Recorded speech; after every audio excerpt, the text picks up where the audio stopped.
আসসালামু আলাইকুম। সরকারি চাকরিজীবী সকল সহকর্মী ভাই ও বোনেরা, আশা করি সবাই ভালো আছেন। আপনারা আছেন জুলাই, এখন এই মাসে আপনাদের নবম পে স্কেল বা নতুন বেতন ভাতা বৃদ্ধির বিষয়ে কি ধরনের সংবাদ বা আলোচনা হচ্ছে সে বিষয়ে আপনার জানার খুব ইচ্ছা। তো চলুন আজকে আপনাদের কিছু তথ্য দিচ্ছি। তো এখানে আপনারা জানেন যে গত কয়েকদিন আগে একটা বেতন বৃদ্ধি নবম পে স্কেলের বিষয়ে মত বিনিময় সভা অনুষ্ঠিত হয়েছিল। তো সেই মত বিনিময় সভায় খুবই গুরুত্বপূর্ণ কিছু তথ্য তারা উপস্থাপনা করেছেন এবং বিভিন্ন দাবি দেওয়া উপস্থাপনা করেছেন, যার প্রেক্ষিতে সচিবালয়ে এ বিষয়ে আলোচনা হয়েছে। বিশেষ করে অর্থ উপদেষ্টা সালিহুদ্দিন সাহেব, উনি নবম পে স্কেলের জন্য কমিটি গঠনের একটা আশ্বাস দিয়েছেন, বা উনি যে কথাটা বলছেন সেটা ওনার মুখ থেকে সরাসরি শুনুন। আমাদের সাথে থাকুন, দেখতে থাকুন। সদস্যটা উপদেষ্টা পর্যায়ের কমিটি গঠন করা হয়েছে। সেটা কবে হবে স্যার?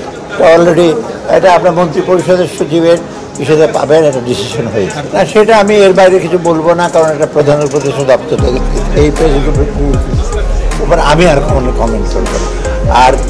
আর বেশি কথা না। আর দ্বিতীয়ত হলো একটা সিদ্ধান্ত হয়েছে, কমিটি তো ওদের সাথে আলাপ আলোচনা করবে বিয়ার কীভাবে সংস্কার করা যায়, সবার কথা শুনবে, অংশীদার ব্যবসায়ী সবার। তার সাথে আমি এখন বলবো না। আমরা যারা কাজ করি, প্রজাতন্ত্রের কর্মচারী, এত কম বেতন দিয়ে কিভাবে আমাদের সংসার চালাতে পারছেন? আপনারাও যে বাজারে যাচ্ছেন, আমরা সেই একই বাজারে যাচ্ছি, কিন্তু আপনারা বড় বড় মাছ কিনে নিয়ে যাচ্ছেন, আমরা দিন শেষে তরকারিটাও কিনতে পারছি না। বৈষম্য মুক্ত বেতন পে স্কেল করতে হবে, সেটাকে আপনাদের বৈষম্যহীন করতে হবে। কারণ কি, এখন বৈষম্য আছে, ব্যাপক বৈষম্য। এই বৈষম্য নিয়ে চলা যাচ্ছে না।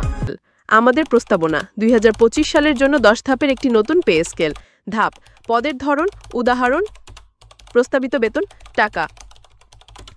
1. অফিস সহায়ক বর্তমান 20 গ্রেড 15,000। 2. অফিস সহকারী বর্তমান 16 গ্রেড 18,000। 3. সাজলিপিকার বা ক্যাশিয়ার বর্তমান 13 বা 14 গ্রেড 22,000। 4. উচ্চমান সহকারী বর্তমান 11 বা 12 গ্রেড 26,000। 5. প্রশাসনিক কর্মকর্তা নন ক্যাডার 31,000। 6. সহকারী সচিব বা সহকারী পরিচালক ক্যাডার 37,000। 7. উপসচিব বা উপপরিচালক 45,000। 8. যুগ্ম সচিব বা পরিচালক 55,000। 9. অতিরিক্ত সচিব 65,000। 10. সচিব বা সর্বোচ্চ পদ 75,000।